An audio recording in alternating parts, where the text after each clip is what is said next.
अस्सलाम वालेकुम वरहमतुल्लाहि वबरकातुहू। जोइया एसोसिएशन में तमाम मेरे कोलीग्स को, मेरे उस्ताद कराम को, मेरे छोटे बहन भाइयों को, स्टूडेंट्स को, एडवोकेट साहबान को मेरी तरफ़ से अस्सलाम वालेकुम। उम्मीद है आप सब लोग खैरियत से होंगे। मैं पिछले कुछ इस दिनों से हाज़िर नहीं हो सका था आपकी खिदमत में कि मैं काफ़ी ज़्यादा बीमार हो गया था और इस वजह से तबीयत ख़राब थी, तो इसलिए हाज़िर नहीं हो सका था। अभी भी तबीयत स्टेबल नहीं है, तो इंशाल्लाह ताला हम अब स्टडी दोबारा से कंटिन्यू स्टार्ट कर रहे हैं। तो अब हम साथ में पहले हम कर रहे थे पाकिस्तान पिनल कोड और CRPC। अब हम पाकिस्तान पिनल कोड को भी कंटिन्यू रखेंगे और उसके साथ जो आप आगे एग्ज़ाम आ रहे हैं जुडिशरी के भी, ADPP के भी, तो उस लिहाज से हम CPC को भी स्टार्ट कर रहे हैं इंशाल्लाह ताला। और उसके अलावा हम फैमिली लॉ को भी साथ ऐड कर रहे हैं। उसके अलावा कुछ और भी जो लॉ होंगे, कोई ऑब्जेक्टिव टेस्ट के रिलेटेड पिछले 5 साल के जो एग्ज़ाम होंगे, जो इस साल का सिलेबस है उसके मुताबिक इंशाल्लाह ताला हम स्टडी भी करेंगे और 1 to 1 पॉइंट्स के लिहाज से, क्वेश्चन के लिहाज से मैं आपको अपडेट गाइड करता रहूँगा। जैसे कि मैंने अपने पिछले लेक्चर में भी आपको थोड़ा सा समझाया था कि क्वेश्चन को अटैम्प्ट कैसे करना है। आज आपको एक दफ़ा फिर समझा देता हूँ, होप सो दैट आपको इसके बारे थोड़ी सी रहनुमाई हासिल हो सके। तो उसका सबसे पहला तरीका ये है कि जैसे हमने लॉ की फील्ड में जैसे हमने जब स्टूडेंट थे तो हमारा काम था कि शीट्स फिल करना, 5 शीट्स फिल करना। पंजाब यूनिवर्सिटी जो है स्पेशली, ये स्टूडेंट के लिए मैं बात कर रहा हूँ, स्पेशली पंजाब यूनिवर्सिटी के लिए ज़रूरी है कि आपने अपने 500 क्वेश्चन प्रीपेयर करने हैं। अगर आप अपने 500 क्वेश्चन प्रीपेयर नहीं करोगे then you are not pass, simple सी बात है। पंजाब यूनिवर्सिटी में आखिरी शीट तक लिखना पड़ता है। हेडिंग्स आपने क्वेश्चन से रिलेटेड देनी है, मटेरियल उसके अंदर जितना आपके पास हो सके वो आपने लिखना है और जितनी भी कोशिश हो सके आपने टू द पॉइंट और रेलिवेंट पॉइंट आपने लिखना है। अगर आप रेलिवेंट पॉइंट नहीं लिखोगे तो आपको मार्क्स नहीं मिलेंगे। जब आप रेलिवेंट पॉइंट लिखोगे तब आपको मार्क्स इंशाअल्लाह ताला अच्छे मिल जाएंगे। तो इसलिए मेरी आप सबसे गुजारिश है कि आपने जस्ट टू द पॉइंट लिखना है, टू द पॉइंट से आगे हमने नहीं लिखना। ये तो आगे अगर आपको कोई अथॉरिटी, कोई केस लॉ, कोई डेफिनेशन एग्जैक्ट आती है तो ठीक है, नहीं तो लिखने की ज़रूरत नहीं है। जो डेफिनेशन है वो आप कंसेप्चुअल भी लिख सकते हैं अपने अल्फाज में, लेकिन 5 क्वेश्चन पूरे करने हैं कि आपकी सप्ली ना आ जाए और आखिरी शीट तक कोशिश करना है, लिखना है, ठीक है। फिर मैंने आपको उस दिन कुछ हेडिंग भी बताई थी कि लोग लिखते हैं इंट्रोडक्शन पहली हेडिंग और आखिरी हेडिंग लिखते हैं कंक्लूजन। सारे लोग यही लिखते हैं, लेकिन मैंने आपको सिंपली बताया था, आपने सबसे 5 क्वेश्चन है ना, अगर तो 5 क्वेश्चन में आपने सबसे पहले हेडिंग लिखनी है प्रीएम्बल पहले क्वेश्चन में। सेकंड क्वेश्चन में आपने लिखनी है प्रीफेस। थर्ड क्वेश्चन में आपने लिखनी है इंट्रोडक्टरी स्टेटमेंट। फोर्थ क्वेश्चन में आपने लिखनी है फर्स्ट स्टेटमेंट। फिफ्थ क्वेश्चन में आपने लिखनी है स्टार्टिंग स्टेटमेंट। ये तो आपके 5 क्वेश्चन हो गए। इंट्रोडक्शन है लिखना। हाँ, एक छठी और भी बता देता हूँ, इंट्रोडक्टरी स्टेटमेंट। ये आपके 6 क्वेश्चन, जो पेपर चेक करने वाला बंदा होगा वो देखेगा कि सब ने इंट्रोडक्शन लिखा हुआ है और कंक्लूजन लिखा हुआ है। जो आपके वो 6 सवाल चेक करेगा, आपकी हर सवाल में हेडिंग तब्दील होगी तो उसके दिमाग में ये आएगा कि ये बंदा काबिल है, क्योंकि इसने हर क्वेश्चन में हेडिंग को चेंज किया हुआ है। इससे एग्ज़ामिनर का जो पेपर चेकर होता है, आपका पेपर सबसे अलग और सबसे डिफरेंट और सबसे अच्छा होगा। ये मैं आपको 100% गारंटी देता हूँ, क्योंकि जो मैंने एग्ज़ाम दिए थे अल्हम्दुलिल्लाह मेरे मार्क्स भी बहुत अच्छे आए थे, और मैंने इसी तरह से ला के तमाम क्वेश्चन हल किए थे। नंबर 2 पे जब आप आखिर पे लिखते हैं एंडिंग स्टेटमेंट, सॉरी कंक्लूजन, तो उसकी भी 6-7 5-6 हेडिंग्स हैं। हम लिख देते हैं सिंपल कंक्लूजन। कंक्लूजन हमने कभी भी नहीं लिखना, हमने लिख देना है थीम,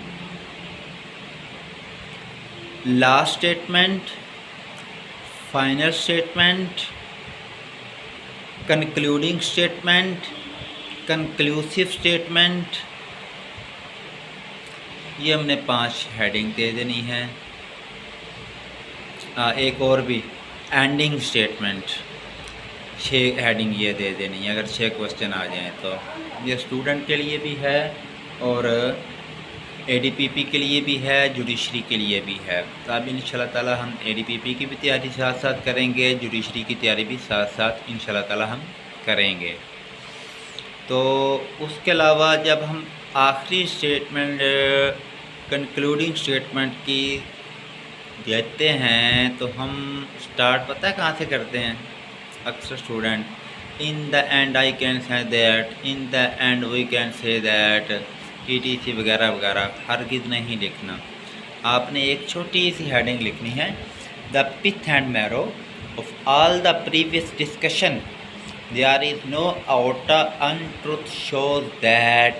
इसका मतलब है कि पीछे जो कुछ बयान कर दिया गया है वो सच्चाई पर मबनी है और इसमें किसी किस्म का कोई शक व शुबा, कोई अबहाम नहीं है।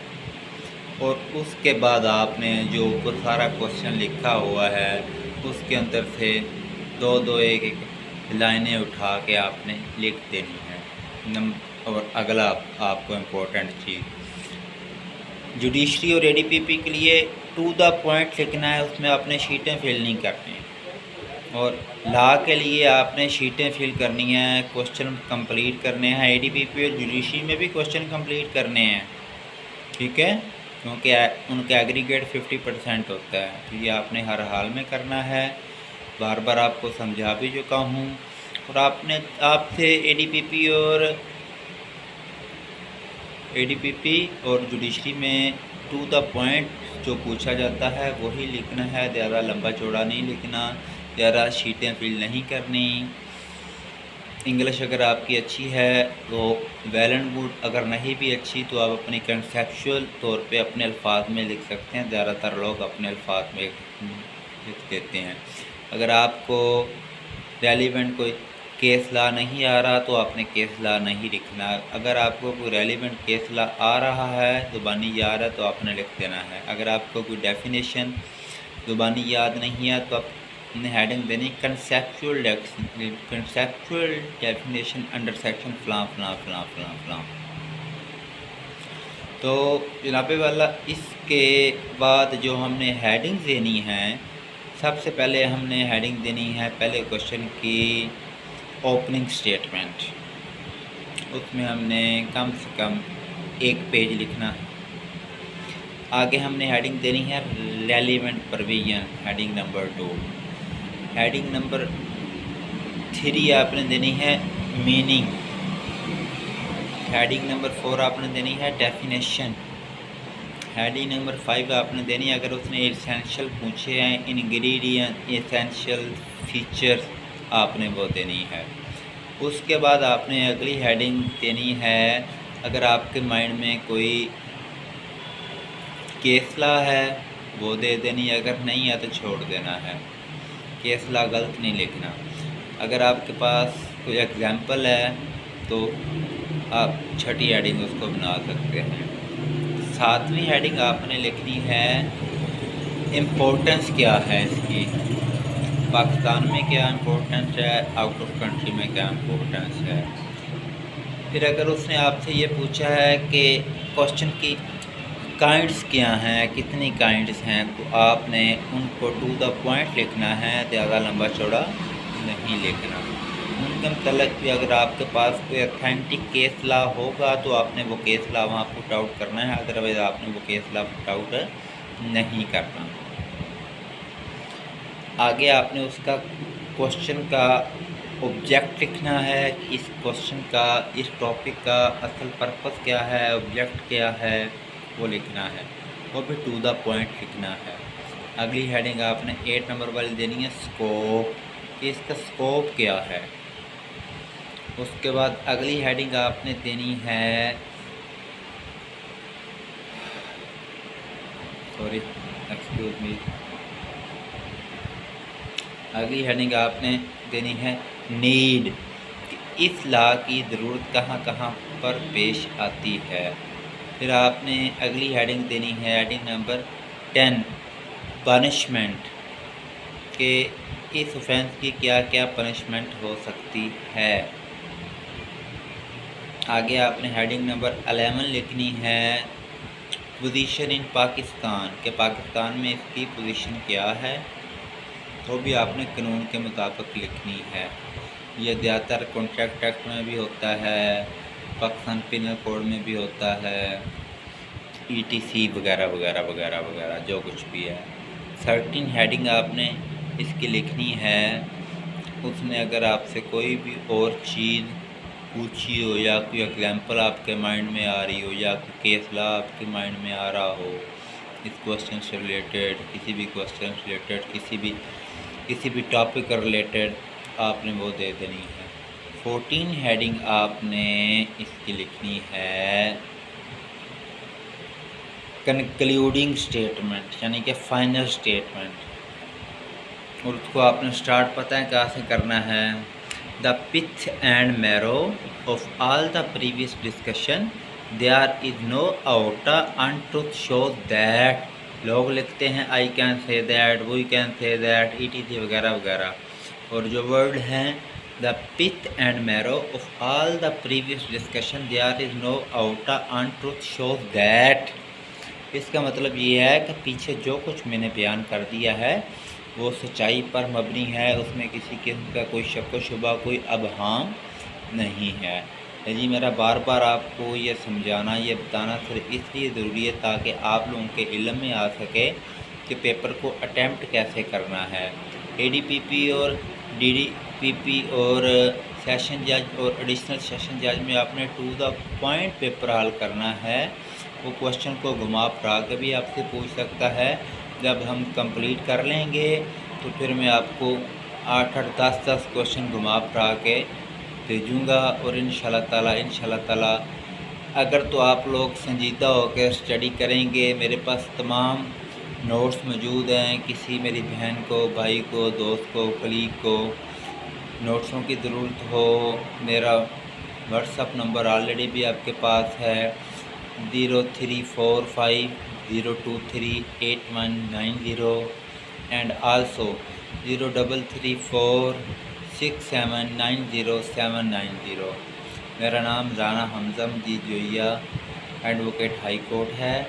मैं ज़्यादा प्रैक्टिस मेरी हाई कोर्ट की होती है। बाकी पूरे पाकिस्तान में कोई भी केस आ जाए तो मैं करना चाहता हूँ। अल्हम्दुलिल्लाह मुझे अपने आप पे इतना गरूर तो नहीं है, फ़ख्र है, क्योंकि मैं जब लॉ में था मैंने इवनिंग में क्लासें अटेंड की थी।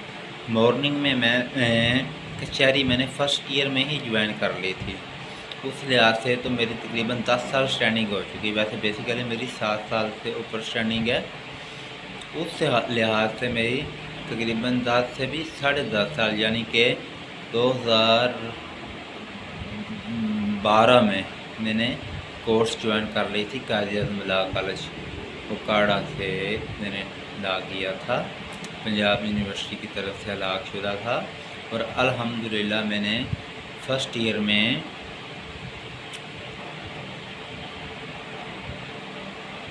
अपने कॉलेज की तरफ से टॉप किया था इंग्लिश लैंग्वेज में, ठीक है।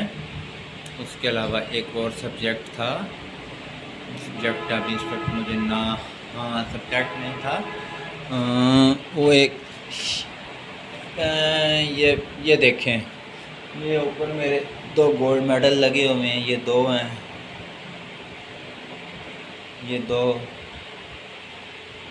दो गोल्ड मेडल हैं। ये अल्हम्दुलिल्लाह एक सब्जेक्ट में मेरी पहली पोजीशन आई थी और ओवरऑल पूरे कॉलेज में मेरी 3rd पोजीशन आई थी अल्हम्दुलिल्लाह, by the grace of Allah almighty. Allah पाक ने मुझे इल्म दिया है और मैं चाहता हूँ कि मेरे दोस्त, कुलीग, बहन भाई इससे फ़ायदा उठाएं, और अगर किसी चीज़ की समझ ना आए तो मुझे बताएं। मेरे टीचर्स उस वक़्त में जो LLM कर रहे थे वो अपनी असाइनमेंट मुझसे बनवाते थे, मैं उनका नाम नहीं लूँगा, ऐसा नाम लूँगा तो अच्छा नहीं लगता। वो मेरे बहुत अच्छे टीचर्स थे, मेरे साथ बहुत कापरेट करते थे। मैं अगर किसी भी चीज़ की मुझे समझ नहीं आती थी तो मैं क्लास ख़त्म होने के बाद भी उनके पास चला जाता होता था और उन्होंने मुझे कभी भी मायूस नहीं किया था। हमारे प्रिंसिपल रियाज़ अहमद डोगर साहब थे, उन्होंने भी कभी मायूस नहीं किया था। हर लिहाज से मुकम्मल तौर पे उन्होंने मुझे सपोर्ट भी किया है। और जो बंदा अपने उस्ताद की इज़्ज़त और एहतराम करता है, मैं नहीं समझता कि वो बंदा कभी नाकाम हो सकता है। और आज अल्हम्दुलिल्लाह अल्लाह पाक के फज़ल व करम से, उनकी दुआओं से, मेरी वालिदा की दुआओं से, अल्लाह पाक का बहुत ख़ास करम है कि मैंने जो लॉ की फ़ील्ड है अल्हम्दुलिल्लाह इसके ऊपर काफ़ी गिरफ्त हासिल कर रही, लेकिन लॉ पे कभी गरूर नहीं करना चाहिए। आए रोज़ अमेंडमेंट होती रहती हैं, ETC जो एक लायर होता है उसके लिए तो हर रोज़ स्टडी करना बहुत ज़रूरी होता है। तो लिहाजा मेरी आप सब दोस्तों से गुजारिश है, जिस भाई को, बहन को, दोस्त को, कलीग को समझ ना आई हो, मैं अपना नंबर फिर रिपीट कर देता हूँ 0345023890 एंड 03346790 लें जी। मुझे इजाज़त दें और इंशाअल्लाह ताला हम सुबह से साथ फैमिली लॉ और सिविल लॉ भी स्टार्ट करते हैं। आपका अपना हमजा मजीद, जो ये लॉ एसोसिएशन की तरफ से। अल्लाह हाफ़िज़। पाकिस्तान जिंदाबाद। दुआ में याद रखिएगा। अस्सलाम वालेकुम।